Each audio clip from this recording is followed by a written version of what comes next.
मुझे साधना में बचपन से ही रुचि थी। कोई पूर्व जन्म का संस्कार होगा। पूर्व जन्म के संस्कार के बगैर कोई भी व्यक्ति साधना मार्ग में, किसी भी मार्ग में नहीं बढ़ सकता। और पूर्व जन्म में जिस आदमी की साधना करते करते मृत्यु हो गई हो, तो वो साधना जितनी की गई है, जितना योग अभ्यास किया गया है, वो खोती नहीं है, समाप्त नहीं होती। ये विशेष बात है पूजा, उपासना, भजन, साधना में। वो उतना ही उसे जीव को याद रहता है और उस साधना के बल से वो किसी श्रीमान घर में पैदा हो जाता है। योग भ्रष्ट कहलाते हैं वो लोग। और उससे आगे वातावरण ऐसा बनता है, ऐसी परिस्थितियां बनती हैं, वो साधक साधना की से घर में पहुंच जाता है, जन्म ले लेता है और वैसा ही वातावरण उसे मिलता है और उसके बाद पुनः उसकी साधना इस जन्म में भी शुरू हो जाती। मेरे साथ भी ऐसा ही हुआ।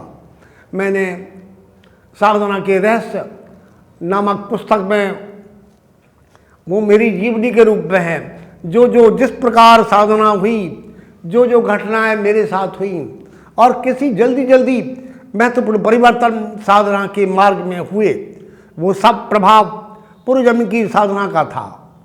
अन्यथा इस छोटे से जन्म में, इस 60 साल के अंदर, अब 78 साल की मेरी आयु हो गई है, तो इस जो बचपन से ही शुरू हो गया, इसलिए 60 साल मुझे यहाँ तक पहुँचने में लगे और उसमें बहुत सारी कठिन परीक्षाएं भी मेरी हुई। संसार में रहते हैं, आपकी तरह रहते हैं। हमारे आपके ऋषि मुनि जिनकी आप संतान हैं श्रीमान, वो भी सदग्रस्त थे और फिर भी शक्ति संपन्न थे, उपासना में संलग्न थे। उनका जीवन उपासना में था, कर्मकांड में था, योग में था, भक्ति में था, ज्ञान में था। इसलिए मुझे भी ऐसा ही प्रतीत हुआ।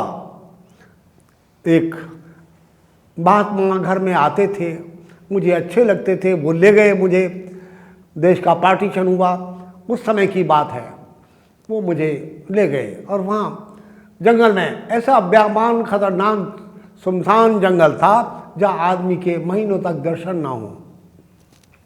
उस स्थान पर एक राजगुफा थी, वहाँ पर कच्चे चने भिगो दिए, पेड़ों के पत्ते खा लिए, घास खा ली, दूर्वा घास खा ली।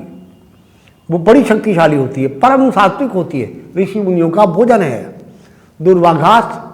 ऐसे जंगल में 2 बार 3 बार मुझे जाना हुआ।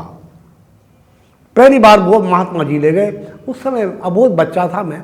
आज का बच्चा तो टेलीविजन देखकर बहुत चालाक हो गया है, सब कुछ समझता है, स्त्री पुरुष क्या होते हैं, क्या है, क्या हो जाए, संसार क्या है, बहुत सारी बातें जानता है। हमें तो होश ही नहीं था, बहुत सीधे साधे थे।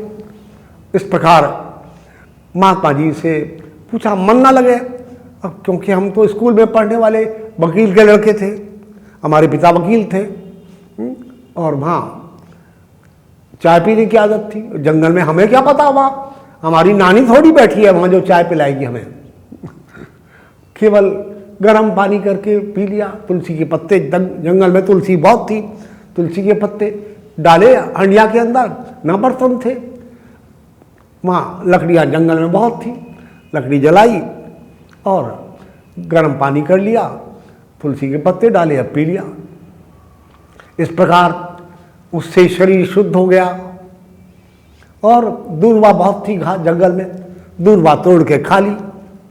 दूर्वा बड़ी शक्तिशाली अद्भुत चीज़ है, वो देवताओं को चढ़ाई जाती है दूर्वांकुर। जो घास शक्ति किसके नाम से प्रसिद्ध है? घोड़े के नाम से। घोड़ा क्या खाता है? एलिफेंट पावर नहीं, लॉइन पावर नहीं, मैन पावर नहीं, वो ऐसा अश्व है। घोड़ा, अश्व पावर, हॉर्स पावर, सारी दुनिया में यही नाम है शक्ति का। रावण का नाना सुमाली घास खाता था, केवल दूर्वा घास, और वो इतना शक्तिशाली हो गया, उपासना करने वाला व्यक्ति था। बहुत लंबी उम्र हो गई, देवता को मारना उसको मुश्किल हो गया। वेद में कांडात यजुर्वेद में मंत्र आया है। ये ऋषियों ने उसकी विशेषता देखकर दूर्वा की ये मंत्र बना दिया। इसलिए हर व्यक्ति को रोजाना दूर्वा अंकुर खाने चाहिए।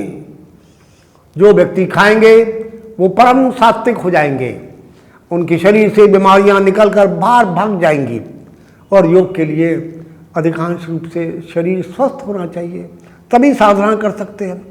वो किया गया, दूर्वा अंकुरों को घास को सुखाकर पीसकर बारीक करके पाउडर बनाकर रख लीजिए और वो किसी प्रकार पानी मिला के पी जाइए, किसी प्रकार ही खाइए।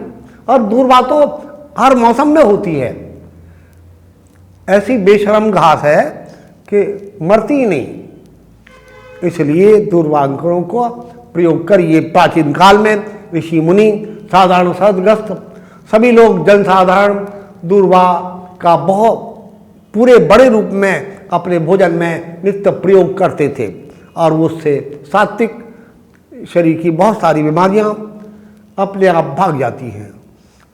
तमाम विटामिन सब प्रकार के सॉल्ट्स दूर्वा अंकुर में हैं, वो आप खाएं और बिल्कुल कलयुग के प्रभाव से मुक्त है। वो पेट की तमाम गर्मी दूर हो जाएगी। मुंह के छाले हो गए तो दूर्वा अंकुर का प्रयोग करिए, किसी प्रकार करिए, उसको पीस कर खा लीजिए, रस बना लीजिए। दुर्वासा ऋषि रोजाना दूर्वा अंकुरों का रस पीते थे।